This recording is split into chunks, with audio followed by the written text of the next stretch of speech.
நாம் இந்த நாட்களிலே தியானித்து வருகிற தானியேல் 3ஆம் அதிகாரம் 17ஆம் வாக்கியத்தின்படியே நாம் ஆராதிக்கிற தேவனை குறித்து நாம் தியானிக்க இருக்கிறோம். தொடர்ந்து தானியேலின் புஸ்தகம் 3ஆம் அதிகாரம் 17ஆம் வாக்கியம். நாங்கள் ஆராதிக்கிற எங்கள் தேவன் எங்களை தப்பிவிக்க வல்லவராயிருக்கிறார். அவர் எரிகிற அக்கினி சூளைக்கும் ராஜாவாகிய உம்முடைய கைக்கும் நீங்களாக்கி விடுவிப்பார். ஆராதனைக்குரிய தேவனை குறித்து நாம் எந்த விதத்திலே நாம் அறிந்திருக்கிறோம், எந்த விதத்திலே நாம் அவரை ஆராதிக்கிறோம், நான் அவரை ஆராதிப்பதினாலே எனக்கு என்ன ஆசீர்வாதம் என்று சொல்லி இந்த நாளிலே ஆராதனை செய்கிற முறைமைகளையும் அதோடு அதன் மூலமாய் வருகிற ஆசீர்வாதங்களை குறித்தும் உங்களோடு தியானிக்க விரும்புகிறேன்.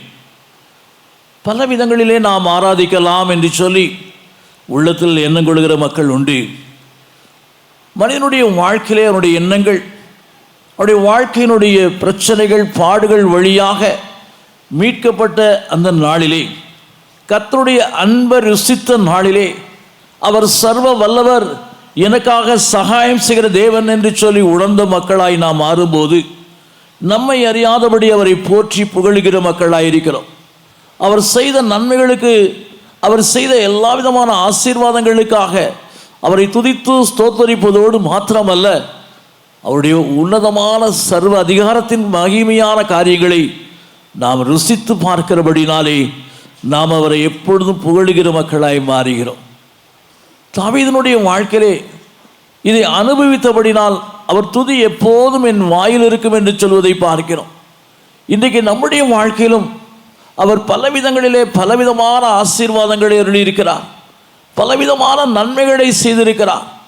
கர்த்தரை நாம் அறிந்து தெரிந்து கொண்டு அவர் வழி நடப்பதற்கு ஒப்புக் கொடுப்பதற்கு முன்பாகவே தாயின் கருவில் நம்மை தெரிந்து கொண்ட தேவன், தாயின் கருவில் உருவான நாள் முதற்கொண்டு அவருடைய கண்கள் கண்ட அந்த அன்பு, கண்களால் கண்ட அன்பு தேவன் நம்மை அனுதினமும் ஆசீர்வதிக்கிறவராய், நம்மை கரிசனையோடு நடத்துகிறவராய் இருக்கிறார்.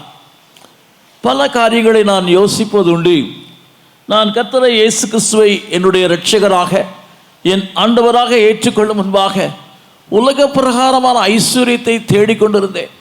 பலவிதமான காரியங்களை செய்து என்னுடைய ஆசிரிய பணிக்கு மத்தியிலே ஒரு செல்வந்தனாய் மாறிவிடலாம் என்று எண்ணினேன். ஆனால் என்னுடைய முயற்சியில் எல்லாம் தோல்வியோடு மாத்திரமல்ல, துக்ககரமான காரியங்கள் நடைபெற வேண்டிய நிலையிலிருந்து அவர் கிருபையாய் என்னை காத்தார். ஒரு நாளிலே நான் விதமாக என்னுடைய வியாபாரத்தின் சம்பந்தமாக ஒரு பள்ளிக்கூடத்தின் ஆசிரியரை பார்க்க சென்றேன்.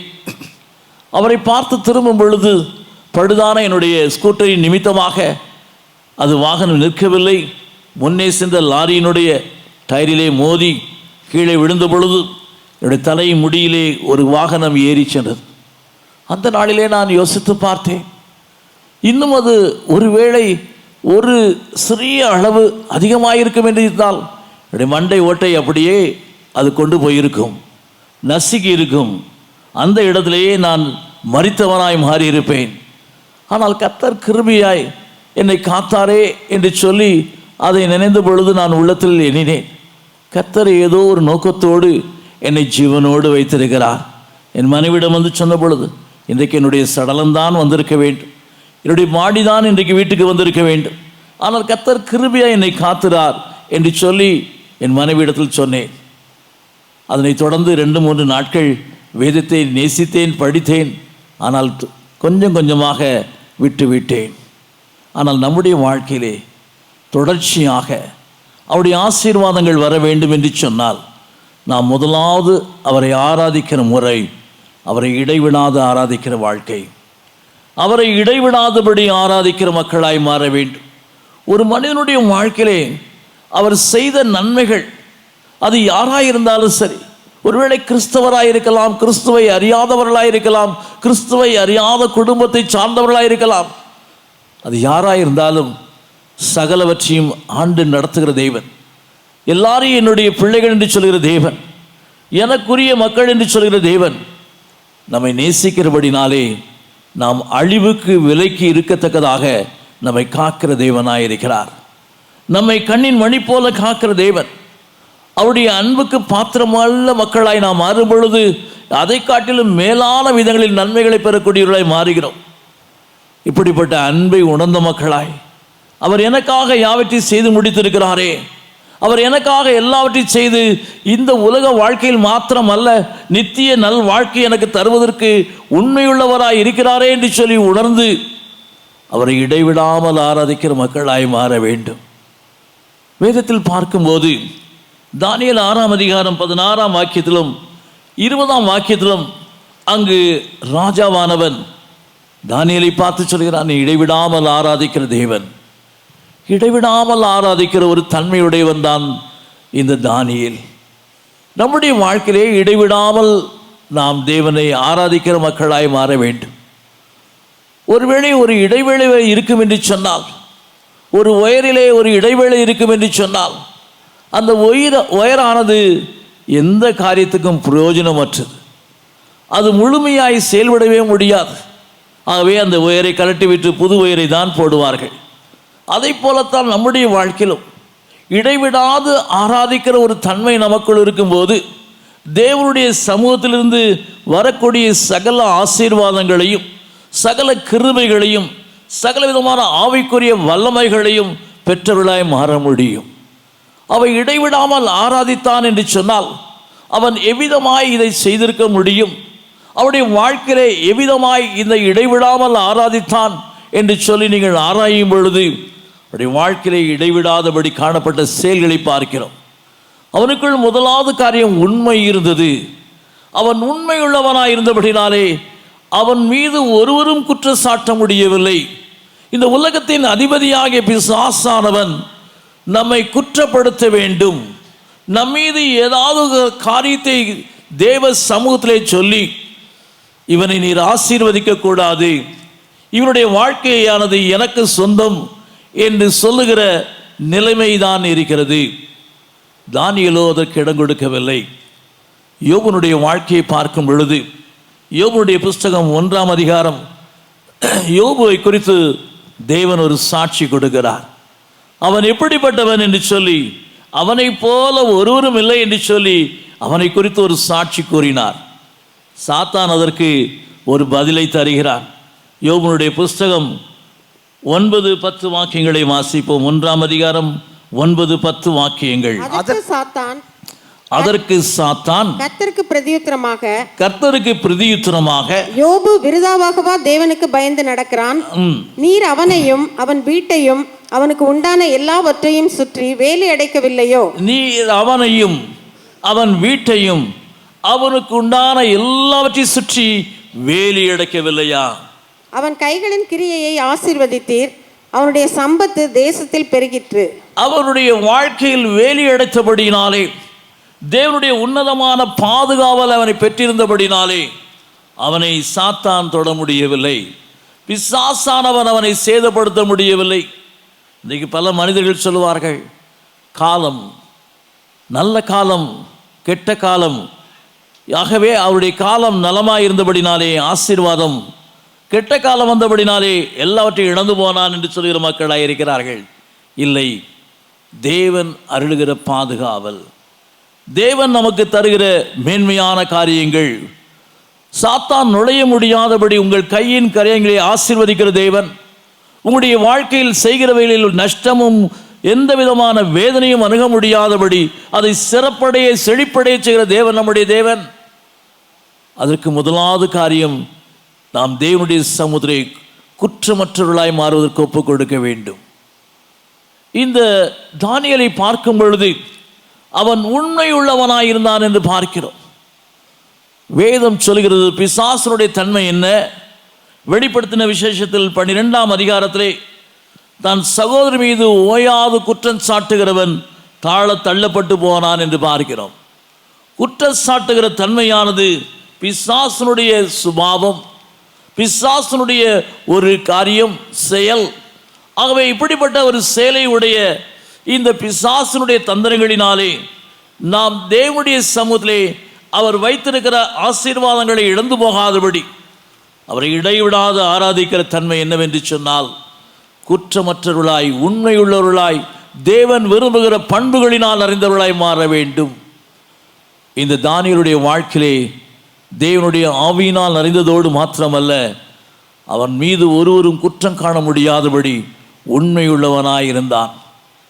தேவனுடைய சமூகத்திலே அவனுடைய ஜெப வாழ்க்கையில் உண்மை, அவனுடைய பரிசுத்த வாழ்க்கையிலே உண்மை, அவன் தேவன் எதிர்பார்க்கிற ஒவ்வொரு விதமான பண்புகளிலும் அவன் உண்மையுள்ளவனாயிருந்தான் என்று பார்க்கிறோம். அருமையான சகோதரனே, சகோதரியே, உடைய வாழ்க்கையிலே எல்லா சூழ்நிலைகளிலும் எல்லா காரியங்களிலும் உண்மையாக இருக்கிறீர்களா? உங்கள் கணவன் மனைவிக்கு நடுவே உள்ள உறவுகளிலே உண்மையாக இருக்கிறீர்களா? உங்கள் பிள்ளைகளை உண்மையாய் நேசிக்கிறீர்களா? உடைய வாழ்க்கையிலே எல்லாவற்றிலும் உண்மையாய் இருந்து உங்கள் காரியங்களை செய்வீர் என்று சொன்னால் தேவன் உங்களை நேசிக்கிறவராயிருக்கிறார். அவருடைய ஆசீர்வாதத்தினால் நிறைவீர்கள். அது தேவனுக்கு பிரியமான இடைவிடாத ஆராதிக்கிற ஆராதனையாய் இருக்கிறது. அவை இன்றைக்கு முதலாவது காரியமாக இந்த தானியேல் இடைவிடாமல் ஆராதித்ததற்கு காரணம், அவன் இடைவிடாமல் அவன் உண்மையுள்ளவனாயிருந்தான் என்று பார்க்கிறோம். ஒரு மனிதன் உண்மையுள்ளவனாய் இருப்பான் என்று சொன்னால் தேவன் அவனுக்கு பாதுகாவலை தருகிறவர். சங்கீதம் 31:23 சொல்கிறது, உண்மையுள்ளவனை தற்காத்து இடும்பு செயல்களுக்கு பதிலளிக்கிற தேவன் என்று பார்க்கிறோம். உண்மையுள்ளவனை உயர்த்துகிற தேவன். இந்த உலகத்தின் அதிபதியானவன் பிசாசானவன் பொய்யுக்கு பிதாமாயிருக்கிறான். அவன் பொய்யான காரியங்களை சொல்லி மனிதர்களை வஞ்சித்துக் கொண்டிருக்கிறான், வேதனைப்படுத்திக் கொண்டிருக்கிறான். ஆனால் கர்த்தரோ உண்மையுள்ளவர். அந்த உண்மையுள்ள தேவனுடைய சமூகத்திலே, உண்மையை விரும்புகிற தேவனுடைய சமூகத்திலே உண்மையாய் நீங்கள் வாழ்வது இடைவிடாத ஆராதிக்கிற காரியம். சிறிய சிறிய காரியங்களில் பொய் சொல்லுவது, சிறிய சிறிய காரியங்களில் ஆதாயத்துக்கென்று சில காரியங்களை தவறாய் சொல்லுவது, செய்வது. அருமையான சகோதரனே, உடைய வாழ்க்கையிலே நீ உண்மையாய் இருக்கிறாயா? தேவனுடைய சமூகத்திலே உண்மையாய் இருக்கிறாயா? உடைய வாழ்க்கையிலே தேவ சமூகத்திலே உண்மையாய் ஜெபிக்கிறாயா? உடைய எண்ணங்கள் சிந்தைகள் எவ்விதமாய் இருக்கிறது? தேவனுக்கு ஏற்ற சிந்தைகள் இருக்கிறதா? கிறிஸ்து இயேசுவின் சிந்தை இருக்கிறதா? அல்லது உலகத்தின் அதிபதியினுடைய அருவருப்பான எண்ணங்கள் சிந்தைகள் இருந்து கரைப்படுத்தி கொண்டு இருக்கிறாயா? வாழ்க்கையிலே உண்மையுள்ளவனாய் மாறினான். அதோடு அவன் சாட்சி கூறுகிறான். ராஜா கெபியின் அருகே வந்து அந்த இடைவிடாமல் ஆராதித்த அந்த தானியேலை பார்த்து கேட்கிறான், உன்னை சிங்கங்களின் வாய்களுக்கு தப்பிவித்தாரா என்று கேட்ட பொழுது உடனே சொல்லுகிறான், நீர் என்னை போட்டீர் என்று சொல்லி அவன் பழி வாங்குகிற நிலையில் சொல்லவில்லை, ராஜாவே நீர் என்றும் வாழ்க என்று சொல்லி மரியாதையோடு கனத்துக்குரியவர்களை கனத்துக்குரியவர்களாய் அழைத்தான் என்று பார்க்கிறோம். இன்றைக்கு பலருடைய வாழ்க்கையிலே அந்த பண்புகள் கிடையாது. முதியோரை கனப்படுத்துகிற பண்புகள் கிடையாது. அதோடு பார்க்கிறோம், தானியேல் சொல்லுகிறான், நான் ராஜாவுக்கு முன்பாக நீதி கேடு செய்யவில்லை, என் தேவனுக்கு முன்பாக நான் குற்றமற்றவன் என்று சொல்லி சாட்சி சொல்லுகிறபடியாய் அவன் இடைவிடாதபடி ஆராதித்தான். உடைய வாழ்க்கையை நீங்கள் அவிதமாய் சொல்ல முடியுமா? ராஜாவுக்கு முன்பாக நான் குற்றமற்றவன், நான் நீதி கேடு செய்யவில்லை என்று சொல்லத்தக்கதான வழிகள் உண்டா? வாழ்க்கை உண்டா? எந்த தவறு செய்தாலும் பணத்தை கொடுத்து சமாளித்து விடலாம் என்று எண்ணுகிற எண்ணம், லஞ்சத்தை கொடுத்து எல்லாவற்றையும் சாதித்து விடலாம் என்று சொல்கிற எண்ணம் தான். என்னுடைய வீட்டிற்கு டாக்ஸ் போடுவதற்கு ஒருவர் வந்தார். அவரோடு மற்றொருவர் வந்தார். அவர் சற்று தூரத்திலேயே நின்று விட்டார். ஏன் என்று சொன்னால் அவர் என்னுடைய ஓல்டு ஸ்டூடெண்ட். ஐயோ, இவர் வீடா, நான் வரலன்னு போயிட்டார். அவை வந்தவர்களுக்கு என்ன செய்வதுன்னு தெரியல. என்ன எவ்வளோ டாக்ஸ் என்று கேட்டேன். சரி போட்டு விடுங்கள் என்று சொன்னேன். அவருக்கு இதுக்கு மேலே ஒன்றும் சொல்ல முடியல. எல்லா வீடுகளுக்கும் கொஞ்சம் குறைவாக இருந்துச்சு, எங்கள் வீட்டுக்கு கொஞ்சம் அதிகம். நான் ஏதாவது பணம் கொடுத்து குறைச்சிடுவேன்னு நினச்சாங்க. நான் போட்டு சொன்னேன், ஒரே ஒரு காரியம் சொன்னேன், கர்த்தர் இந்த வீட்டை கட்டுறதுக்கு எனக்கு பணம் கொடுத்தாரு, இந்த டாக்ஸ் கட்டுறதுக்கு பணம் தர மாட்டாரா? அப்புறம் அந்த பையன் வந்தான், ஏன் தம்பி நீ போயிட்ட அங்கேயே? இல்லை சார், நான் அவங்க ஓல்டு ஸ்டூடெண்ட்னாலே கொஞ்சம் பயம்தான். ஏன்னு சொன்னால் நான் எல்லா காரியத்திலும் கண்டிப்பாக இருந்தபடினாலே அவனுக்குள்ள ஒரு பயம். கிறிஸ்துக்குள் பிரியமானவர்களே, உடைய வாழ்க்கையில் உண்மை இருக்கிறதா? ராஜாவுக்கு முன்பாக நீதி கேடு செய்யாதபடி உங்கள் வாழ்க்கை அமைந்திருக்கிறதா? சட்டத்தை மீறிக்கொண்டிருக்கிற ஒரு வாழ்க்கை இருக்கும் என்று சொன்னால் இன்றைக்கு உங்களை சீர்படுத்திக் கொள்ளுங்கள். அதைத்தான் தேவன் எதிர்பார்க்கிறார். அது இடைவிடாது ஆராதிக்கிற ஆராதனையின் ஒரு பகுதி. அதோடு தேவனுடைய சமுத்திரை நான் குற்றமற்றவன். தேவனுடைய சமுத்திரை ஒரு சாட்சியை சொல்லுகிறார். நான் தேவனுடைய சமுத்திரை குற்றமற்றவன். என்னை சாத்தான் ஒரு குறையும் குற்றம் சாட்ட முடியாதபடி ஒரு தேவனுக்கு ஏற்ற ஒரு ஆராதனையை நான் நடத்தி கொண்டிருக்கிறேன் என்று சொல்கிறவனாக இருந்தான். உடைய வாழ்க்கையிலே இவ்விதமாய் நீங்கள் சொல்ல முடியுமா? என் கணவனுக்கு முன்பாக, என் மனைவிக்கு முன்பாக, என்னுடைய பிள்ளைகளுக்கு முன்பாக, என் பெற்றோர்களுக்கு முன்பாக நான் எல்லா விதங்களிலும் குற்றமற்றவனாய் இருக்கிறேன் என்று சொல்ல முடியுமா? உடைய வாழ்க்கையை அதை தான் எதிர்பார்க்கிறார். அதுதான் தேவனுக்கு முன்பாக இடைவிடாமல் ஆராதிக்கிற தேவன். கிறிஸ்துவுக்குள் பிரியமானவர்களே, முதலாவது காரியம், தேவன் நம்மிடத்தில் எதிர்பார்க்கிற ஒரு ஆராதனை இடைவிடாமல் ஆராதிக்கிற முறைமை. இரண்டாவது காரியமாக நம்முடைய வாழ்க்கையிலே தேவன் எதிர்பார்க்கிற இன்னொரு காரியம், செப்பனியாவின் புஸ்தகம் 3ஆம் அதிகாரம் 9ஆம் வாக்கியம். செப்பனியாவின் புஸ்தகம் 3ஆம் அதிகாரம் 9ஆம் வாக்கியம். அப்பொழுது ஜனங்கள் எல்லாரும் கர்த்தருடைய நாமத்தை தொழுது கொண்டு ஒருமனப்பட்டு அவருக்கு ஆராதனை செய்யும்படிக்கு நான் அவர்கள் பாஷையை சுத்தமான பாஷையாக மாற பண்ணுவேன். இங்கு பார்க்கிறோம், தொழுது கொண்டு ஒருமனப்பட்டவர்களாய் கர்த்தருடைய நாமத்தை மகிமைப்படுத்துகிறவர்களாய் மாற வேண்டும்.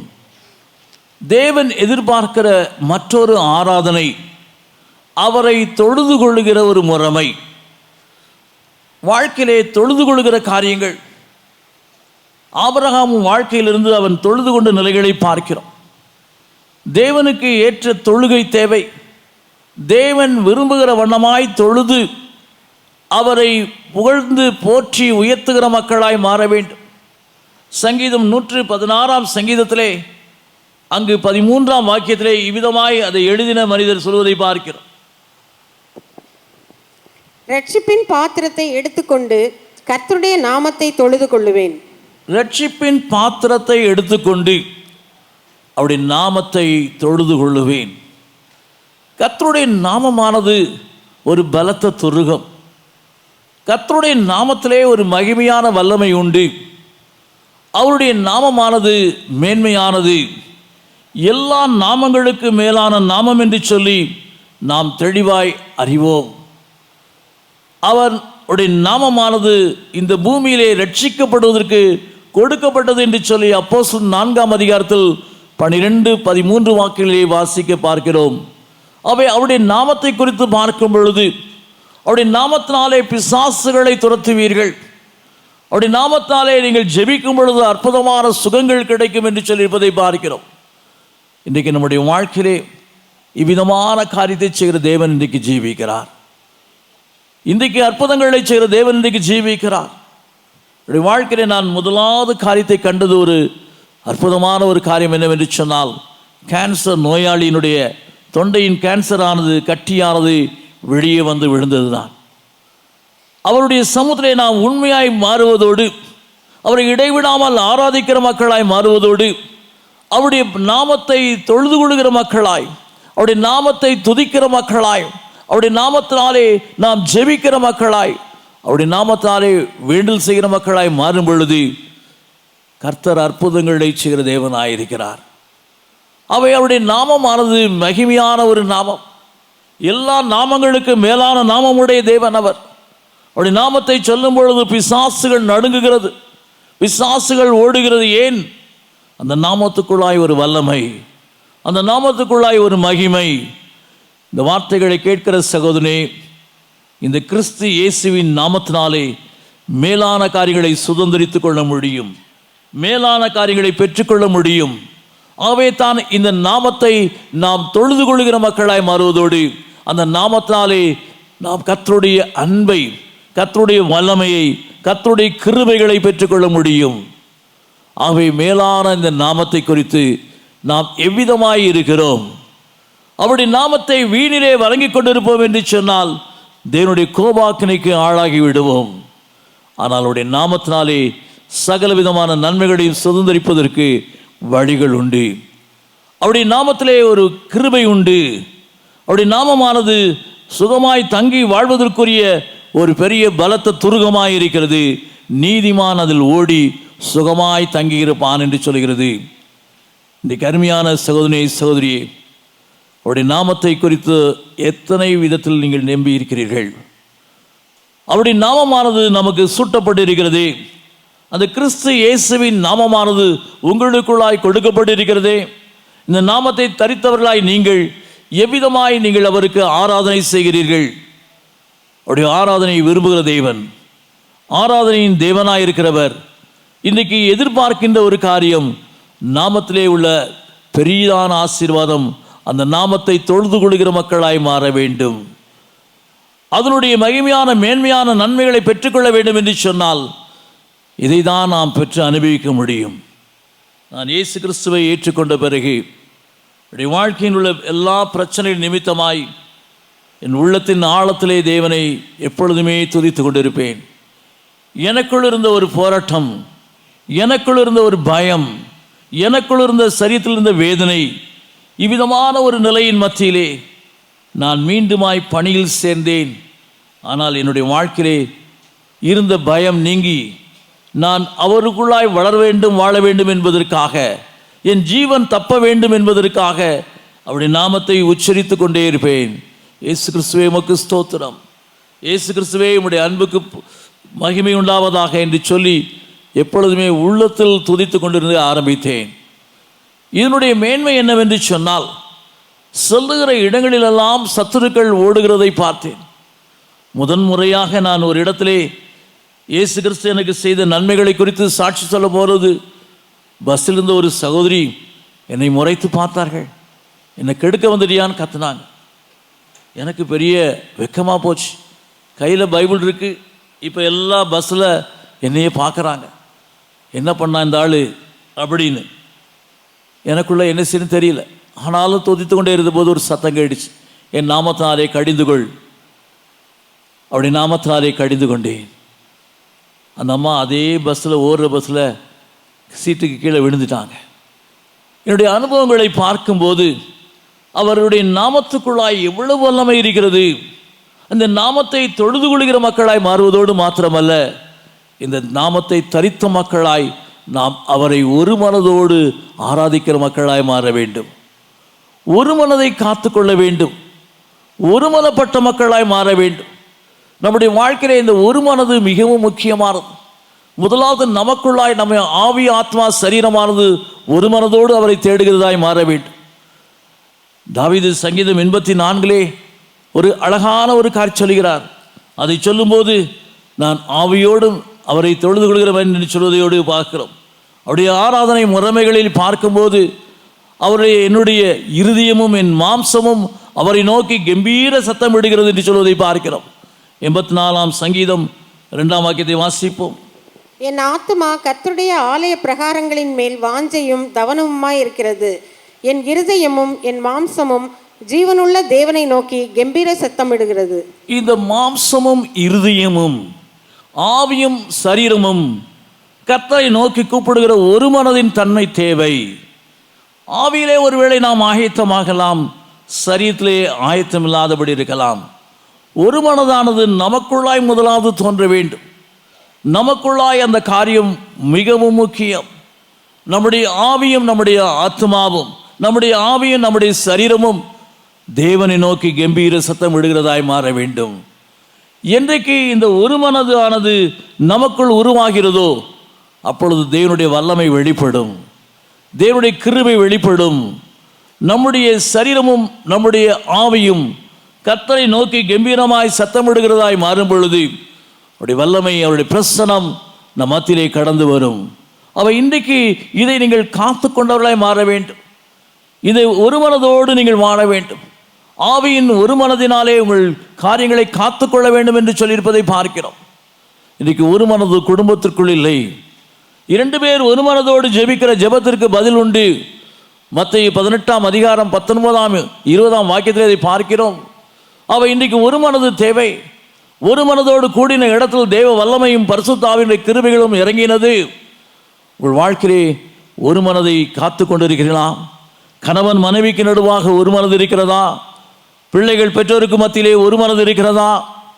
உடைய வாழ்க்கையில் ஒரு மனது அவசியமாயிருக்கிறது.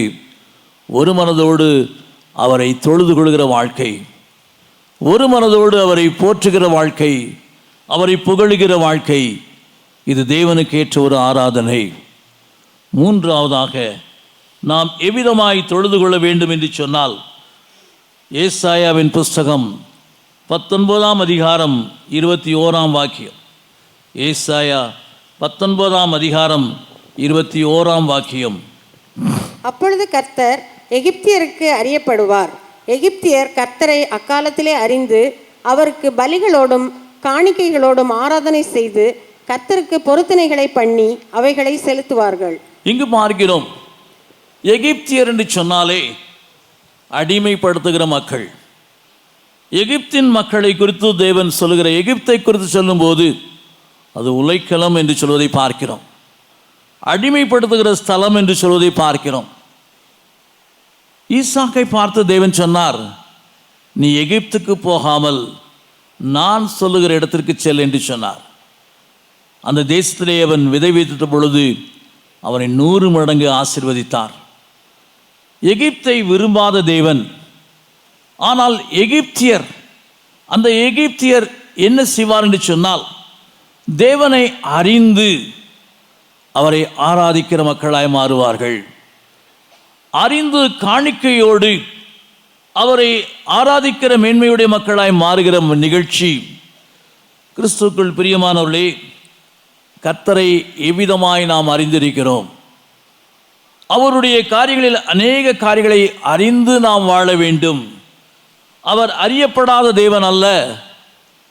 இன்றைக்கு அநேகருடைய வாழ்க்கையிலே அவரை அறிகிற அறிவிலே வளருவதுதான் நமக்கு நித்திய ஜீவனை தரக்கூடியது.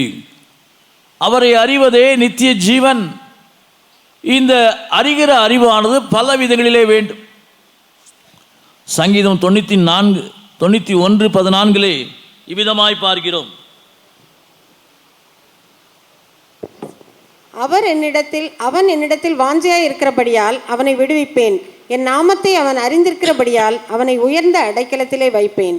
அவன் என் நாமத்தை அறிந்திருக்கிறபடினால், கர்த்தருடைய நாமம் எவ்விதமாய் வல்லமையுடையது, கர்த்தருடைய நாமம் எவ்விதமான மேன்மையுடையது, கர்த்தருடைய நாமத்தாலே எவ்விதமான ஆசீர்வாதங்களை அடைய முடியும் என்று சொல்லி அறிந்திருக்கிற ஒரு வாழ்க்கை இருக்கும் பொழுது உங்களுக்கு உயர்ந்த அடைக்கலம், ஒரு உயர்ந்த பாதுகாவலை தருகிறார். சத்துரு தொட முடியாதபடி ஒரு பாதுகாவல். அவருடைய நாமத்தை அறிகிற அறிவு நமக்கு தேவை. அவருடைய சத்தியத்தை அறிகிற அறிவு நமக்கு தேவை. யோவான் 8ஆம் அதிகாரம் 36ஆம் வாக்கியத்தை வாசிக்கும் போது, சத்தியத்தை அறிவீர்கள், சத்தியம் உங்களை விடுதலையாக்கும். இந்த வேத வாக்கியங்கள் எல்லாம் சத்தியம். இயேசு கிறிஸ்து சத்தியபரன். இந்த சத்தியபரனாகிய இயேசு கிறிஸ்துவை அறிந்து கொள்கிற வாழ்க்கை நமக்கு தேவை. இன்றைக்கு அநேக நேரங்களிலே உலகத்தின் மக்களை குறித்து அறிந்து கொள்கிறோம், ஆராய்ந்து கொண்டிருக்கிறோம். ஆனால் இந்த இயேசு கிறிஸ்துவை உங்கள் வாழ்க்கையை நீங்கள் அறியத்தான் ஆசீர்வாதமான மேன்மைகளை பெற முடியும். அவர் மூலமாய் விடுதலையின் வல்லமை இறங்கி வரும். அவை சத்தியத்தை அறியும் போதுதான் வாழ்க்கையிலே இயேசு கிறிஸ்துவனுடைய வல்லமையான விடுதலின் வல்லமையை பெற்றுக்கொள்ள முடியும். இதோடு மாத்திரமல்ல, அவர் சத்தத்தை அறிகிற அறிவு நமக்கு தேவை. என் ஆடுகள் எனக்கு பின்னே வருகிறது என்று சொன்னால் என் சத்தத்தை அவைகள் அறிந்திருக்கிறது என்று சொல்லி பார்க்கிறோம். யோவான் 10ஆம் அதிகாரம் 3-4 வாக்கியங்களிலே என் ஆடுகள் என் சத்தத்தை அறிந்திருக்கிறபடினால் எனக்கு பின்னாக வருகிறது என்று பார்க்கிறோம். இன்றைக்கு இந்த வார்த்தைகளை கேட்கிற சகோதரனே, சகோதரியே, கர்த்தருடைய சத்தத்தை கேட்டு அவருக்கு பின்னாய் செல்கிற ஆடாய் மாறுவாய் என்று சொன்னால் அது கர்த்தருக்கு பிரியமான ஒரு ஆராதனையாக இருக்கிறது. அவரை அறிகிற அறிவிலே நாம் வளர வேண்டும். இந்த அறிவிலே வளருவதோடு மகிழ்ந்து கழிகுறுகிற மக்களாய் மாற வேண்டும். இன்றைக்கு அநேகருடைய வாழ்க்கையிலே அவரை அறிகிற அறிவுக்கு இடம் கொடுக்கவில்லை. எரேமியாவின் புஸ்தகம் 22ஆம் அதிகாரம் 16ஆம் வாக்கியத்தில் பார்க்கிறோம். எரேமியா 22ஆம் அதிகாரம் 16ஆம் வாக்கியம். அவன் சிறுமையும் எளிமையும் ஆனவனுடைய நியாயத்தை விசாரித்தான், அப்பொழுது சுகமாய் வாழ்ந்தான். அப்படி செய்வதல்லவோ என்னை அறிகிற அறிவு என்று கர்த்தர் சொல்லுகிறார். அவரை அறிகிற அறிவு என்ன? எளிமையான மனிதனுடைய வாழ்க்கையிலே அவனை விசாரிக்கின்ற காரியங்கள், அவருக்கு நீதியை செலுத்துகிற காரியங்கள். கிறிஸ்துவுக்குள் பிரியமானவர்களே, எளியவனுடைய எல்லைகளை அநீதியாய் பறித்து கொள்கிற மக்கள் உண்டு. இவனுடைய காரியங்களை கேட்டால் ஒருவரும் வரமாட்டார்கள் என்று பறித்து கொள்கிற பலவிதமான பலவான்கள் இருக்கிறார்கள். கிறிஸ்துவுக்குள் பிரியமானவர்களே, தேவன் எல்லாவற்றையும் காண்கிறவராயிருக்கிறார். ஒரு சம்பவத்தை நான் அடிக்கடி எண்ணுவதுண்டு. ஒரு விதவையானவள் என்னுடைய தெருவிலே, அவர்கள் எளிமையான வாழ்க்கை வாழ்ந்தார்கள். வருவாய் ஒன்றும் கிடையாது. அவை கடலை அவித்து விற்கின்ற ஒரு வாழ்க்கை. கடலை, கரும்பு, சின்ன சின்ன மிட்டாய்களெல்லாம் விற்பாங்க. இந்த கடலை வாங்குறதுக்கு எங்கள் அப்பாவோட காசு வாங்கிட்டு போய் வாங்குவேன். கடைசியில் அந்த அம்மா இறந்து போயிட்டாங்க. இறந்து போனால் அவங்களுடைய வீடு ஒரு நல்ல ஸ்ட்ரீட்டில் நல்ல மேலே இருந்துச்சு. அந்த எதிர்ப்புறத்தில் இருந்த வீட்டுக்காரங்க ரொம்ப உதவி செய்தாங்க. அவங்க உயிரோடு இருந்தப்போ ஒன்றும் செய்யலை, ஆனால் எல்லாவற்றையும் செய்து முடித்தாங்க. அந்த அம்மாவுடைய கை ரேகையை ஒரு சில பேப்பரில் எடுத்துட்டாங்க. அது எடுத்ததோடு அதை எழுதிட்டாங்க, இந்த சொத்தெல்லாம் இவங்களுக்கு தான் என்று சொல்லி எழுதி வைத்து கொண்டார். அவர் எந்த நன்மை செய்தாரோ, எந்த காரியத்தை தந்திரமாக செய்தாரோ, அதெல்லாம் சாபமாக தான் இருந்துச்சு. அவருக்கு பிறந்த 4 பிள்ளைகள் ஒன்றன் பின் ஒன்றாக எல்லாம் கால் சூம்பி, கை சூம்பி, நடக்க முடியாதபடி ஒரே இடத்துல கிடக்கிற பிள்ளைகளாக தான் பிறந்தாங்க. இன்றைக்கு எளியருடைய எல்லா காரியங்களையும் பறிப்பதற்கு ஏதாவது விதங்களில் தந்திரமாக செயல்பட்டு பலவந்தமாய் அவர்களை உரிமைகளை, உடைமைகளை பறித்து கொள்கிற மக்கள் ஏராளம். ஆனால் கிறிஸ்துவனுடைய அன்பின் செயல் என்ன? அவரை அறிகிற அறிவு என்னவென்று சொன்னால், நீதியை நடப்பிக்கிற மக்கள், அவர்களுக்கு நியாயத்தை செய்கிற மக்களாயிருக்க வேண்டும். உடைமைகளை பறித்து கொள்ளலாம், அதை எடுத்துக்கொண்டேன் என்று சொல்லி ஆகாபை போல அந்த நாபோத்தினுடைய தோட்டத்தை பறித்து கொண்டது போல இருக்கலாம். ஆனால் வேதனையான முடிவு, சாபமான முடிவு. சாபத்தை சுதந்திரித்துக் கொண்டிருக்கிற மக்கள் ஏராளமாய் பெருகிறபடினால் சாபகரமான காரியங்கள் தேசத்தில் பெருகி வருகிறது. வினோதமான வியாதிகள், கொடூரமான வியாதிகள், சந்ததியிலே வருகிற சாபங்கள். காரணம் என்ன? அவரை அறிகிற அறிவில்லாதபடி அநீதியான காரியங்களை, அநீதியான முறைமைகளிலே சம்பாத்தியத்தை செய்கிற மக்கள். கிறிஸ்துவுக்குள் பிரியமானவர்களே, அவரை அறிகிற அறிவிலே வளர வேண்டும். அவருடைய சத்தியத்தை அறிகிற அறிவு நமக்கு தேவை. இன்றைக்கு இவ்விதமான அறிவு இருந்து அவரை தொழுது கொள்கிற மக்களாய் மாற வேண்டும். அறியாத தேவன் அல்ல. பவுல் சொல்கிற போது அதை தான் சொன்னார். நீங்கள் அறியாததை நீங்கள் ஆராதித்துக் கொண்டிருக்கிறீர்கள், நானோ அந்த அறியப்பட்ட தேவனை அறிவிக்கிறேன் என்று சொன்னார். இன்றைக்கு நம்முடைய வாழ்க்கையிலே அவரை அறிவதற்கு இடம் கொடுக்க வேண்டும். அவர் எப்படிப்பட்டவர் என்று அனுதினமும் ருசித்து பார்க்க வேண்டும்.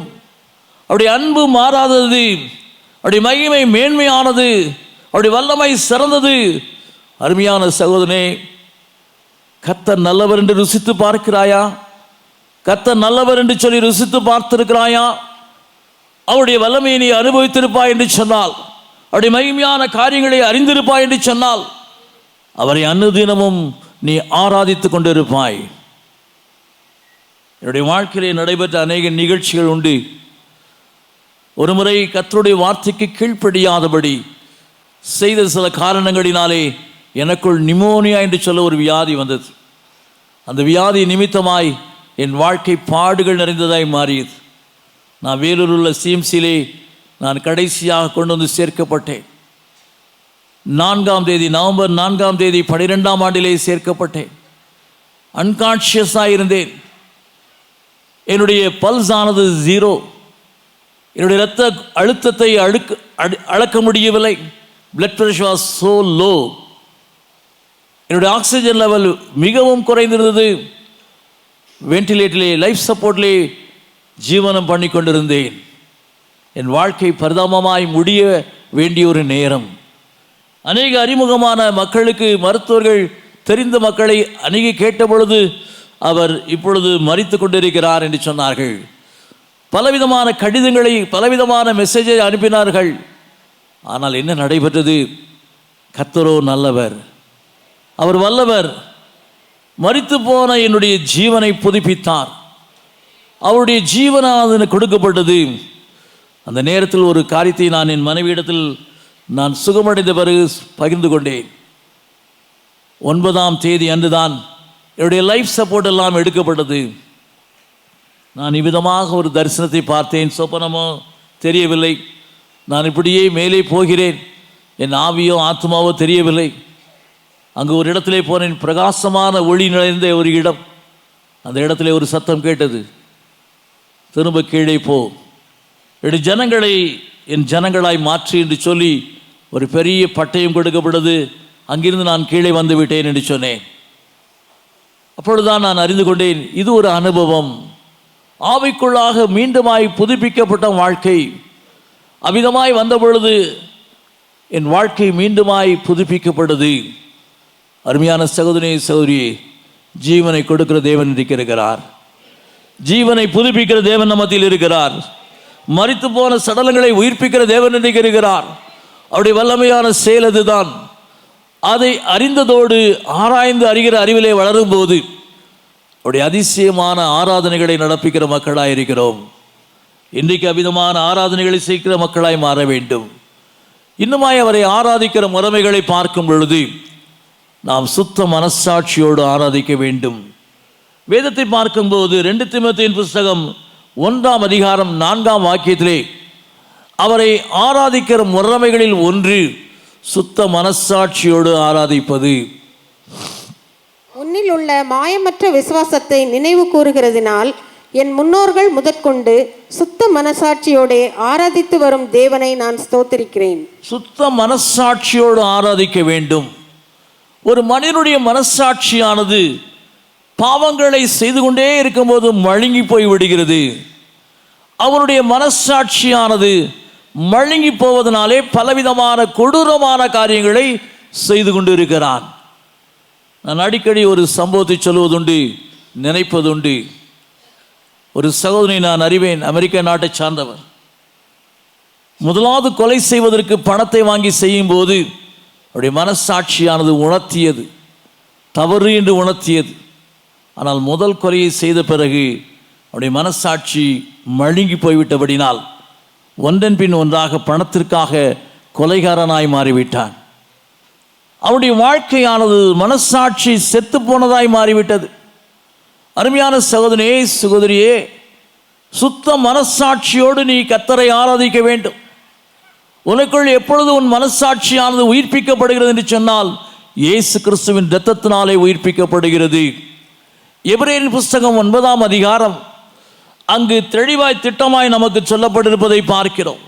எபிரேயரின் புஸ்தகம் 9ஆம் அதிகாரம் 14ஆம் வாக்கியமானது, நித்திய ஆவியினாலே தம்மைத்தாமே பழுதற்ற பலியாக தேவனுக்கு ஒப்பு கொடுத்த கிறிஸ்துவினுடைய இரத்தம் ஜீவனுள்ள தேவனுக்கு ஊழியம் செய்வதற்கு உங்கள் மனசாட்சியை செத்த கிரியைகள் அற சுத்திகரிப்பது எவ்வளவு நிச்சயம். உடைய மனசாட்சியானது மழுங்கி போன செத்து போன மனசாட்சியை உயிர்ப்பிக்கிறது இயேசு கிறிஸ்துவின் இரத்தம். இயேசு கிறிஸ்துவனுடைய இரத்தத்தினுடைய வல்லமை அதுதான். உன்னுடைய வாழ்க்கையிலே மழுங்கி போன ஒரு இருதயம், மழுங்கி போன மனசாட்சி, அந்த மனசாட்சியானது புதுப்பிக்கப்படுகிறது. மனசாட்சியானது உன்னை குற்றப்படுத்துகிறதா இருக்கும் என்று சொன்னால் நீ வாழ்க்கையிலே தோல்வியடைகிறவராய் இருப்பாய். யோவான் 8ஆம் அதிகாரத்தில் 9ஆம் வாக்கியத்திலே விபச்சார பாவத்தில் கையும் களவுமாய் சிக்கின ஒரு மகளை இயேசு கிறிஸ்து அழைத்து வந்து மோசேயினுடைய பிரமாணத்தின்படி கல்லறிந்து கொள்ள வேண்டும் என்று சொன்னபோது, உங்களில் பாவமில்லாதவன் முதலாவது கல்லை எரிய கடவன் என்று சொல்லி தரையிலே அவர் எழுத ஆரம்பித்தார். அங்கு பார்க்கிறோம் 9ஆம் வாக்கியம், அவர்கள் அதை கேட்டு தங்கள் மனசாட்சியினால் கடிந்து கொள்ளப்பட்டு பெரியோர் முதல் சிறியோர் வரைக்கும் ஒவ்வொருவராய் போய்விட்டார்கள். இயேசு தன்னுடைய மனசாட்சியானது நீ செய்த பாவங்களை, நீ செய்த அக்கிரமங்களை உனக்கு உணர்த்துகிறதாய், உன்னை குற்றப்படுத்துகிறதாய் இருக்கும் என்று சொன்னால் உன் மனதிலே உண்டாகிற அந்த சாட்சியின் வாழ்க்கை எவ்விதமாயிருக்கிறது? ஆனால் இங்கோ மனதிலே சுத்தம் உள்ளவர்களாய் அவரை ஆராதிக்கிற ஒரு வாழ்க்கை. மனதானது சாட்சி கூறுகிறது, அவரை ஆராதிப்பதற்கு நீ ஏற்றவனாயிருக்கிறாய், ஏற்றவளாயிருக்கிறாய் என்று சொல்லி உன்னை குற்றப்படுத்தாத ஒரு சாட்சியோடு அவரை ஆராதிக்கிற வாழ்க்கை. இதைத்தான் தேவன் எதிர்பார்க்கிறார். இவ்விதமான ஆராதனைகளை செய்யும்போது தேவன் பலவிதமான ஆசீர்வாதங்களை அருளுகிறார். நான் சுருக்கமாக சில காரியங்களை சொல்லி நான் முடிக்க விரும்புகிறேன். முதலாவது காரியமாக 1 சாமுவேலின் புஸ்தகம் 7ஆம் அதிகாரம் 3ஆம் வாக்கியத்திலே பார்க்கிறோம்.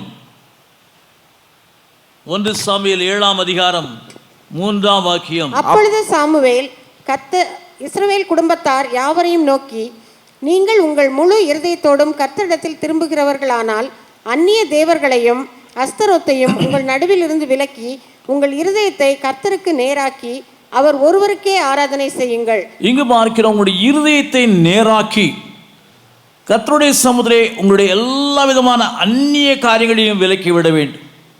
இன்றைக்கு அநேக அந்நிய காரியங்களை வீடுகளில் வைத்துக்கொண்டு ஜெபிக்க வருகிறதை பார்க்கிறேன். அந்நிய காரியம்னா என்ன? ஏதாவது மந்திரவாதிக்காரன் சூனியக்காரன்ட்ட போய் தகடு வாங்கிறது, ஏதாவது தாயத்து வாங்கி வைக்கிறது, ஏதாவது காரியம் பாதுகாவலுக்குன்னு வைக்கிறது, இப்படிப்பட்ட காரியங்களோடு வருகிற மக்கள் ஏராளம். சங்கீதம் 16ஆம் சங்கீதம் 4ஆம் வாக்கியம் சொல்கிறது, அந்நிய காரியங்களை தேடுகிற மக்களுக்கு வேதனைகள் பெருகும். அநேகருடைய வாழ்க்கையிலே இதை அறியாது இருக்கிறார்கள். ஜீவனுள்ள தேவனை விட்டு இன்றைக்கு அநேக காரியங்களை தவறாக எண்ணி தவறாக காரியங்களை செய்கிறபடினாலே வேதனைகள் பெருகுகிறது. இன்றைக்கி வாஸ்து பார்க்குறாங்க அநேக வீடுகளில். இந்த வாஸ்துபடி நான் கட்டினா இந்த வீடு ஆசீர்வாதமாக இருக்கணும். வாஸ்து கட்டி முடித்த வீடுகளில் கட்டினவங்களே இறந்து போயிட்டதை பார்த்துருக்கிறேன். அந்த குடும்பங்களில் அழிவு வந்ததை பார்த்துருக்கிறேன். ஏமாற்றம் அடைகிற மக்கள், பல லட்சக்கணக்கான ரூபாய்களை கொடுத்து ஏமாந்து போகிற மக்கள், தன்னுடைய வாழ்க்கையிலே இல்லாத காரியங்களை செய்கிற, தவறான காரியங்களை போதித்து பணத்தை பெற்றுக்கொண்டிருக்கிற மக்கள் உண்டு. கிறிஸ்துவுக்குள் பிரியமானவர்களே, அந்நிய காரியங்களை வெறுக்க வேண்டும். இவ்விதமான உலகத்தாருக்கு நீங்கள் இடம் கொடாதபடி, வஞ்சிக்கப்படாதபடி உங்களை காத்துக்கொள்ள வேண்டும். இவ்விதமான காரியங்களுக்கு விலகி உங்களை தப்புவித்துக் கொள்ளும் போது, அவருக்கு ஆராதனை செய்கிற மக்களாய் நீங்கள் உங்களை காத்துக்கொள்ளும் போது, அவர் உங்களை எல்லா விதமான பெலிஸ்தருடைய கைகளுக்கும் விடுதலை ஆக்குவார். உங்களுக்கு விரோதமாய் எழும்புகிற பலவந்தரின் கைகளிலிருந்து விடுதலை தருவார். விடுதலை இல்லாத வாழ்க்கை வாழுகிற மக்கள் அநேகருடைய வாழ்க்கையில விடுதலை கிடையாது. பொருளாதாரத்திலே பிரச்சனை. நேற்று முந்தினத்திலே ஒரு சகோதரிக்கு ஜெபித்தேன். என்னம்மா, உங்கள் பிள்ளைகள் எல்லாருக்கும் விஷத்தை கொடுத்துட்டு நீங்களும் தற்கொலை பண்ணிடலான்னு நினைக்கிறீங்க? அந்த அம்மா அழுதாங்க. யோசித்து பாருங்க. அறியாதபடி, கர்த்தருடைய மகிமையான காரியங்களை உணராதபடி தவறான தீர்மானங்களுக்கு செல்கிற மக்கள் ஏராளம் உண்டு. அருமையான சகோதரியே, உன் இருதயத்தை கர்த்தருக்கு நேராக்கி அவிடத்தை திரும்பி உடைய வாழ்க்கையை அர்ப்பணிக்கும் பொழுது, அவரை ஆராதிக்கும் போது, அவர் உங்களை விடுவிக்கிறவராயிருக்கிறார். அவர் உங்களை விடுவிக்கிற தேவன். உங்கள் சகல போராட்டங்களை விடுவிக்கிற தேவன். உங்களுக்கு விரோதமாய் எழும்பின சூன்யங்களிலிருந்து, உங்கள் கட்டுகளிலிருந்து விடுதலை ஆக்குகிற தேவன். பலருடைய வாழ்க்கையை விடுதலை இல்லாதபடி தவிக்கிற நிலைமை நம்ம ஊரில் மாத்திரம் இல்லை, நம்ம நாட்டில் மாத்திரம் இல்லை, எந்த தேசத்தில் போனாலும் அப்படி தான். வெள்ளையருக்கு அப்படி தான், கருப்பு நிற மக்களுக்கு அப்படி தான், ஜப்பான் தேச மக்களுக்கு அப்படி தான், நியூசிலாந்து தேச மக்களுக்கு அப்படி தான். விடுதலையானது உலகமெங்கும் தேவையான ஒரு காரியம். இருளின் அதிகாரியான அதிபதியாகிய பிசாசானவன் அநேகரை சிறைப்படுத்தி வைத்திருப்பதை பார்க்கிறோம். வித்தியாசமான விதங்களிலே அவர்களை வழி தப்பி நடத்த செய்து கொண்டிருப்பதை பார்க்கிறோம். ஆனால் கர்த்தராகிய இயேசு கிறிஸ்துவை நீங்கள் ஆராதிக்கும் போது, அவர் உங்களை எல்லாவற்றிலிருந்து விடுவிக்கிற தேவன். உங்களுடைய வாழ்க்கையின் எல்லையில் உள்ள எல்லா பிரச்சனையும் உங்களை விடுவிக்கிற தேவன். அந்த விடுவிக்கிற வல்லமை இறங்கி வர வேண்டும் என்று சொன்னால் அவரை நாம் ஆராதிக்கிற மக்களாய் மாற வேண்டும். இரண்டாவது காரியமாக, ஆராதனுடைய ஆசீர்வாதங்கள் என்னவென்று சொன்னால், நியாயாதிபதிகள் புஸ்தகம் 10ஆம் அதிகாரம் 16ஆம் வாக்கியத்திலே அவருடைய விடுதலின் வல்லமை இறங்குவதோடு அவர் நமக்காக மனதுருகிற தேவனாயிருக்கிறார். அந்நிய தேவர்களை தங்கள் நடுவில் இருந்து விலக்கிவிட்டு கர்த்தருக்கு ஆராதனை செய்தார்கள். அப்பொழுது அவர் இஸ்ரவேலின் வருத்தத்தை பார்த்து மனதுருகினார். மனதுருகினார் என்று பார்க்கிறோம். நம்முடைய தேவன் மனதுருக்கம் நிறைந்த தேவன். அவர் மனதுருகும் போது பிழைத்துக் கொள்கிற பாக்கியம். மார்க் 7ஆம் அதிகாரம் 13-14 வாக்கியங்களிலே ஒரு அருமையான விதவை அழுது கொண்டிருக்கிற ஒரு நிலைமை. தன்னுடைய மகன் இழந்து போய்விட்டானே என்று சொல்லி கலங்கிக் கொண்டிருக்கிற ஒரு வேளை அவனை பார்த்து, வாலிபனே எழுந்திரு என்று சொன்னார். அவனுடைய பாடையை தொட்ட பொழுது நின்றார்கள். வாலிபனே எழுந்திரு என்று சொன்ன பொழுது அவன் எழுந்தான் என்று பார்க்கிறோம். மனதுருக்கத்தினால் பிழைத்துக் கொள்கிற பாக்கியம்.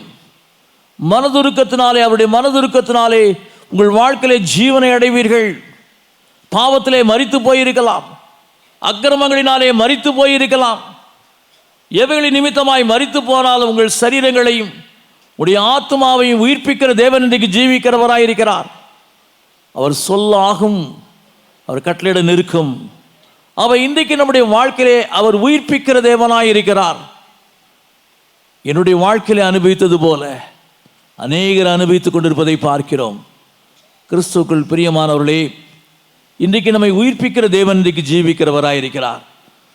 மனதுருக்கத்தினாலே அவர் உயிர்ப்பிக்கிற தேவன். அநேகருடைய வாழ்க்கையிலே தங்கள் வாழ்க்கையிலே உயிர்ப்பிக்கப்பட்டதை நாம் பார்த்திருக்கிறோம். அந்த அன்பு நிறைந்த தேவன் இவ்விதமான ஜீவனை தருகிற தேவனாயிருக்கிறார். அவர் நமக்குள் ஜீவனை தருகிற தேவனாயிருக்கிறார். உயிர்ப்பிக்கப்பட்ட மக்களாய் மாறுவதற்கு வழியாய் அமைவது ஆராதனை. அதோடு மாத்திரமல்ல, நம்முடைய வாழ்க்கையிலே அவருடைய ஆராதனையினாலே வழிநடத்தப்படுகிற பாக்கியம். அப்போஸ்தலர் 13ஆம் அதிகாரம் 2ஆம் வாக்கியத்திலே, அப்போஸ்தலர் 13:2, அவர்கள் கர்த்தருக்கு ஆராதனை செய்து உபவாசித்து கொண்டிருக்கிற போது பர்னபாவையும் சவுலையும் தான் அழைத்த ஊழியத்துக்காக அவர்களை பிரித்து விடுங்கள் என்று பரிசுத்த ஆவியானவர் திருவுளம் பற்றினார். இங்கு பார்க்கிறோம், அழைத்த அழைப்புக்கு பாத்திரராய் மாறுவதற்கு அவர்களை பிரித்து விடச் சொல்கிற வழிநடத்தலை பார்க்கிறோம். சில சபைகளிலே பிரிந்து போவது தேவனுடைய திட்டமாயும் இருக்கிறது. வளருவதற்காக, ஆவிக்குரிய கிருபைகள் பெறுவதற்காக நம்மை அவர் இவ்விதமாய் வழிநடத்துகிறார். ஒரு முறை ஒரு ஸ்தாபனத்திலே பிரிவினைகள் வரும்போது நான் அதற்காக ஜெபித்து ஆலோசனை சொல்வதற்கு நான் முன் சென்றேன். ஒரு தோட்டக்காரர் ஒரு மரத்தின் கிளையை பார்க்கிறார். அது நன்றாயிருக்கிறது. நன்றாயிருப்பதினாலே அதை வெட்டி அந்த மரத்தினுடைய அதே தன்மையானது தோட்டத்தின் மறுபுறத்தில் இருப்பதற்கு அதை நடுகிறார். அதற்கு அதிகாரம் உண்டு. அந்த கிளையானது காய்ந்திருக்கும் என்று சொன்னால் அதை வெட்டி அடுப்பிலே எரித்து விடுவார். அதை போல இவ்விதமாய் ஊழியங்களிலே உண்மையாய் உள்ள மக்களுக்கு புதிதான ஊழியத்தை ஆரம்பிக்கிற தேவன் அவர் வழிநடத்துகிற காரியத்தை பார்க்க முடியும். அவர் இன்றைக்கு அநேக நேரங்களிலே அவர் வழிநடத்துகிற முறைமைகளிலே சில பிரிவினைகளைப் போல தோன்றலாம். அது தேவனுடைய ஊழியத்தின் பாதையை அழைத்த அழைப்புக்கு பாத்திரராய் நம்மை மாற்றுவதற்கு அவர் நம்மை வழிநடத்துகிற தேவன். நித்தமும் நம்மை நடத்துகிற தேவன். அவர் ஒவ்வொரு சிறிய காரியத்திலும் நம்மை வழிநடத்தி நம்மை மேன்மைப்படுத்துகிற தேவன். ஆராதிக்கும் போது அவர் நம்மை வழிநடத்துகிற தேவனாயிருக்கிறார். இன்னுமாய் நாம் அவரை ஆராதிக்கும் போது நம்மை வெற்றியினால் அலங்கரிக்கிறவராயிருக்கிறார். தானியேல் இடைவிடாமல் ஆராதித்தான். அதனுடைய விளைவு என்னவென்று சொன்னால், தானியேல் 6ஆம் அதிகாரம் 28ஆம் வாக்கியத்திலே கர்த்தருடைய வாழ்க்கையை வெற்றியினால் அலங்கரித்தார். தரியுவின் ராஜ்யபார காலத்திலும் பெர்சியனாகிய கோரேசுடைய ராஜ்யபார காலத்திலும் தானியேலின் காரியம் ஜெயமாயிருந்தது. ஜெயமாயிருந்தது. இந்த ஜெயம் தருகிற தேவன் இன்றைக்கு ஜீவிக்கிறார். அவரை ஆராதிக்கிற மக்களுக்கு ஜெயம் உண்டு. அருமையான சகோதரனே, என் வாழ்க்கை தோல்வி என்று சொல்லி நீ துக்கத்தோடு இருப்பாய் என்று சொன்னால், உன்னை வெற்றியினால் அலங்கரிக்கிற தேவன் இன்றைக்கு நம் மத்தியிலே அசைவாடி கொண்டிருக்கிறார். அவருடைய சமூகத்திலே நான் அவரை ஆராதிப்பதற்கு என்னை முற்றிலுமாய் ஒப்புக் கொடுக்கிறேன், என்னை அர்ப்பணிக்கிறேன். அந்த புத்தியுள்ள ஆராதனை செய்வதற்கு, அவர் விரும்புகிற ஆராதனை செய்வதற்கு என்னை அர்ப்பணிக்கிறேன். அது நிமித்தமாய் வரக்கூடிய மேன்மைகளை பெற்றுக்கொள்ள பாக்கியசாலிகளாய் மாறுவதற்கு நாம் எழுந்து நின்று நம்மையே அர்ப்பணித்து ஜெபிப்போமா? நம்மை நேசிக்கிற தேவன், நம்மை நேசித்து நமக்காக தன் ஜீவனை கொடுத்தவர், செத்த மனசாட்சியை புதுப்பித்து உங்கள் வாழ்க்கையை உயிர்ப்பிக்கிற தேவன் இன்றைக்கு இருக்கிறார். அவருடைய சமுதிரை ஒரு விசை என் வாழ்க்கையிலே பலவிதமான தோல்விகள், பலவிதமான துக்கம் நிறைந்திருக்கிறது, பலவிதமான பாடுகள் நிறைந்திருக்கிறது, வெளி சொல்ல முடியாத வேதனையை அனுபவித்துக் கொண்டிருக்கிறேன். நாளை என்ன நடைபெறுமோ என்று சொல்லி உள்ளத்தில் சோர்ந்து போயிருக்கிறேன். அருமையான சகோதரனே, சகோதரியே, நீ யாராயிருந்தாலும் சரி, நீ எவ்விதமான வாழ்க்கை இதுவரை நடத்தியிருந்தாலும் சரி, இன்றைக்கு அவரை ஆராதிப்பதற்கேற்றபடி உங்கள் வாழ்க்கையை அவருக்கென்று ஒப்பு கொடுத்து விடுங்கள். அவருடைய சமுதிரை உங்களை தாழ்த்தி, இனி நான் அல்ல அவரே என்று சொல்லி உங்களை ஒப்புக் கொடுக்கும் போது அவர் உங்களை ஆசீர்வதிக்கிறவராயிருக்கிறார். ஒரு தோல்வி நிறைந்த வாழ்க்கையை, துக்கம் நிறைந்த வாழ்க்கையை அவர் சந்தோஷம் நிறைந்ததாய், வெற்றி நிறைந்ததாய் மாற்றுகிற தேவன். இல்லாதவைகளை இருக்கிறவைகளை போல அழைக்கிற தேவன், இல்லாதவைகளை இருக்கிறவைகளை போல அழைக்கிற தேவன். உன் வாழ்க்கையில் இல்லாத காரியங்களை, நன்மையான காரியங்களை, மேன்மையான காரியங்களை அருளச் செய்து உன்னை உயர்த்துகிற தேவன். அவர் ஒரு நீதி நிறைந்த தேவன், நன்மைகளை பெருகச் செய்கிற தேவன். அந்த அன்பு நிறைந்த தேவனுடைய சமுத்திரே, நான் இன்று முதல் உமக்கு ஏற்ற ஆராதனைகளை செய்வதற்கு என்னை ஒப்புக் கொடுக்கிறேன். அந்த ஆராதனைகளை இவ்விதமாய் செய்வதற்கு என்னை ஒப்புக் கொடுக்கிறேன். அது நிமித்தமாய் வருகிற மேன்மைகளை, ஆசீர்வாதங்களை சுதந்திரித்துக் கொள்ள என்னை அர்ப்பணிக்கிறேன் என்று சொல்லுவோமா? கண்களை மூடி இந்த பாடலை பாடும் பொழுது நம்மை ஆராய்ந்து அவருக்கு என்று அர்ப்பணிப்போம். அர்ப்பணித்தேன் என்னை முற்றிலுமாய் அற்புதநாதாவும் கரத்தில், அனைத்தும் உமக்கே சொந்தமென்று அன்பரே என்னையே தத்தம் செய்தேன். அனைத்தும் கிறிஸ்துவுக்கே, இந்த அனைத்தும் அர்ப்பணமே. அனைத்தும் கிறிஸ்துவுக்கே, இந்த அனைத்தும் அர்ப்பணமே. என் முழு தன்மைகள் ஆவல்களும் அனைத்தும் கிறிஸ்துவுக்கே. என் முழு தன்மைகள் ஆவல்களும் அனைத்தும் கிறிஸ்துவுக்கே. என்னை முழுமையாய் அர்ப்பணிக்கிறேன். இயேசு கிறிஸ்துவே, என்னை ஏற்றுக்கொள்ளும், என்னை ஏற்றுக்கொள்ளும் கர்த்தாவே. உமக்கு பிரியமான ஆராதனை செய்வதற்கு என்னை ஒப்புக் கொடுக்கிறேன். உம்முடைய நீதியின் கரத்தினாலே என்னை ஏந்தி தாங்கி நடத்துவீராக. நன்மையான காரியங்களை பெற்றுக்கொள்வதற்கு என் மேல் மனதுருகும்படி கெஞ்சுகிறேன். என் எண்ணம் போல நான் அலைந்தேனே, என்னை தடுத்திட்டதாரும் இல்லை. உம் சிலுவை அன்பை சந்தித்தேனே, நொறுங்கி விழுந்தேனே உம் பாதத்தில். அனைத்தும் கிறிஸ்துவுக்கே, இந்த அனைத்தும் அர்ப்பணமே.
எனக்குள் ஒரு புது வாழ்வை தாரும். பழையவெல்லாம் ஒழிந்தன என்று சொல்லப்பட்ட வாழ்க்கையை தாரும். இனி நான் அல்ல, நீயே என்று சொல்லத்தக்கதான ஒரு புதிய வாழ்க்கை எனக்கு தாரும் என்று சொல்லி உள்ளத்தின் ஆழத்திலிருந்து கேட்போம் அவர் சமூகத்திலே. ஹல்லேலூயா. ஐம்புலன்கள் யாவும் அடங்கிட ஐம்பெரும் காயங்கள் ஏற்ற நாதா, வான்பூமி கிரகங்கள் ஆள்பவரே, என்னையும் ஆண்டிட நீரே வல்லோர். அனைத்தும் கிறிஸ்துவுக்கே, எந்தன் அனைத்தும் அர்ப்பணமே. அனைத்தும் கிறிஸ்துவுக்கே, எந்தன் அனைத்தும் அர்ப்பணமே. என் முழு தன்மைகள் ஆவல்களும் அனைத்தும் கிறிஸ்துவுக்கே. என் முழு தன்மைகள் ஆவல்களும் அனைத்தும் கிறிஸ்துவுக்கே. எல்லாவற்றையும் உமக்கு அர்ப்பணிக்கிறேன். நான் இடைவிடாமல் ஆராதிக்கத்தக்கதாக, உம்மை அறிகிற அறிவிலே வளர்ந்து நான் ஆராதிக்கத்தக்கதாக, கர்த்தாவே சுத்த மனசாட்சியோடு உம்மை ஆராதிக்க என்னை அர்ப்பணிக்கிறேன். இந்த நாள் முதற்கொண்டு உம்முடைய அன்பை, உம்முடைய கிருபையை, உம்முடைய தயவை, அந்த எல்லையில்லாத இதான ஆசீர்வாதத்தை நான் பெற்று அனுபவிக்க என்னை ஒப்புக் கொடுக்கிறேன். என்னை முழுமையாய் ஏற்றுக்கொள்வீராக, என்னை முழுமையாய் ஏற்றுக்கொள்வீராக. இந்த நாள் முதற்கொண்டு நான் உமக்கு சொந்தம், நீர் எனக்கு சொந்தம். என்னுடைய வாழ்க்கையானது உமக்கென்று என்னை அர்ப்பணிக்கிறேன். சொல்லுவோமா? என் வாழ்வில் இழந்த நன்மை கீடாய் எஞ்சிய நாட்களில் நான் உழைப்பேன். நீ தந்த ஈவு வரங்கள் யாவும் உம் பணி சிறந்திட முற்றும் தந்தேன். அனைத்தும் கிறிஸ்துவுக்கே, எந்தன் அனைத்தும் அர்ப்பணமே.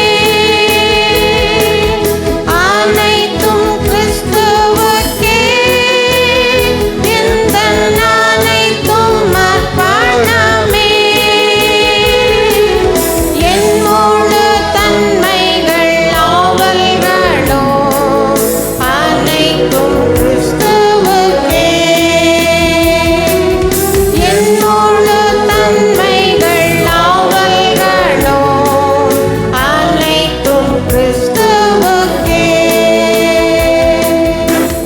இன்றைக்கு நீ ஒப்புக் கொடுக்கிறேன் கர்த்தாவே. நீர் விரும்புகிற ஒரு ஆராதனை செய்வதற்கு என்னை முற்றிலுமாய் அர்ப்பணிக்கிறேன். உம்முடைய நாம மகிமைப்படும்படியாக, என்னுடைய வாழ்க்கை இன்று புதுப்பிக்கப்படும்படியாக என்னை ஒப்புக் கொடுக்கிறேன். ஹல்லேலூயா, ஹல்லேலூயா. உம்முடைய மிகுதியான வல்லமை ஒவ்வொரு மீதும் ஊற்றப்படுது கர்த்தாவே. உம்முடைய பரிசுத்த ஆவியின் வல்லமை ஒவ்வொரு மீதும் இறங்கட்டும். அக்னியை போட வந்தவரே, அக்னினால் ஒவ்வொருவரையும் நிரப்புவீராக. விரோதமாய் போராடுகிற சத்துருடைய கையிலிருந்து விடுதலையாக்குவீராக. இன்று முதல் நடத்துவீராக. உடைய மிகுதியான வல்லமை நிரப்பட்டும் கர்த்தாவே. ஹல்லேலூயா, ஹல்லேலூயா. மிகுதியான அக்னி, மிகுதியான அக்னி பற்றி எரியட்டும் கர்த்தாவே.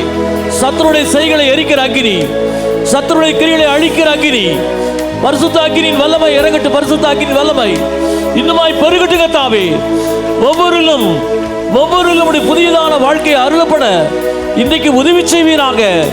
இனி புதிதான பலத்தோடு, புதிதான விதங்களிலே உம்மை ஆராதிக்கட்டும் கர்த்தாவே. உடைய அதிசயங்களினால் நிறைந்திருக்கட்டும். உடைய மகிழ்ச்சியும் மேன்மையும் பிரசன்னமும் இன்றுமென்று நிறைந்திருப்பதாக. உடைய கிருபை சூழ்ந்து கொள்ளட்டும். இயேசு கிறிஸ்துவின் நாமத்தில் பிதாவே, ஆமென். அன்பார்ந்த நேயர்களே, இந்நிகழ்ச்சியின் மூலம் நீங்கள் பெற்றுக்கொண்ட ஆசீர்வாதங்களை எங்களோடு பகிர்ந்து கொள்ளுங்கள். உங்களின் தெளிவான முகவரி தொலைபேசி எண்ணோடு சேர்த்து நீங்கள் எழுதி அனுப்ப வேண்டிய எங்கள் முகவரி: இயேசு விடுவிக்கிறார், தொலைக்காட்சி பிரிவு, 4 மாவடி, தூத்துக்குடி மாவட்டம், 628211. தொலைபேசி எண் 046392200022. 24 மணி நேர ஜப உதவிக்கு 046392200000. தேவன் உங்களை ஆசீர்வதிப்பாராக.